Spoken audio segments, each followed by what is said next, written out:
দর্শক, আশা করি আপনারা ভালো আছেন, সবাই সুস্থ আছেন। আজকে দেখো ফুলমালায় নিজের হাতে রাঁধছেন, দেখেন ও দেখো আপনারা দেখাই মাছ বিরান, ও জমিন থেকে মাছ মারা হয়েছে, ও মাছ লেগে গেছে।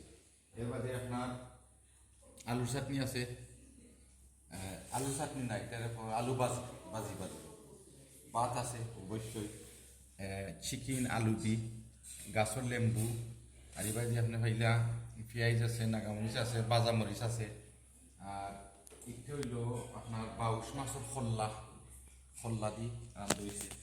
আর ইটা আর একটা ফুসকুনির মাছ মারা হয়েছে, খইয়া টইয়া সপ্তাহ। আর ইনো আপনারা দেখা দুই জাতের ভাত, একটা হইলো খাটারি আর একটা হইল খালিজিরি। তো আপনারা কে কে খাইতা আইউকা দাওয়াত হইল সকল, যারা যারা সাপোর্ট করবেন সবসময়। ও বলবেন কইতে আইও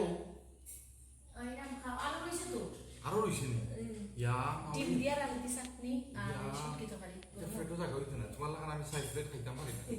না গরম মাখাই আছে না না চাটনি কোনা গরম খাইলে মজা লাগবে মাখাই না না না ওটা কিলা খাইতে তা খাওয়া যাইতো না। আইও আইও কই রুম রবি আইও।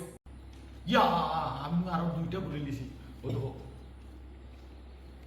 এন্ডা বুনা আর কিতা কিতা দিয়ে চাটনি বানাই দিয়েছি, এটা একটা।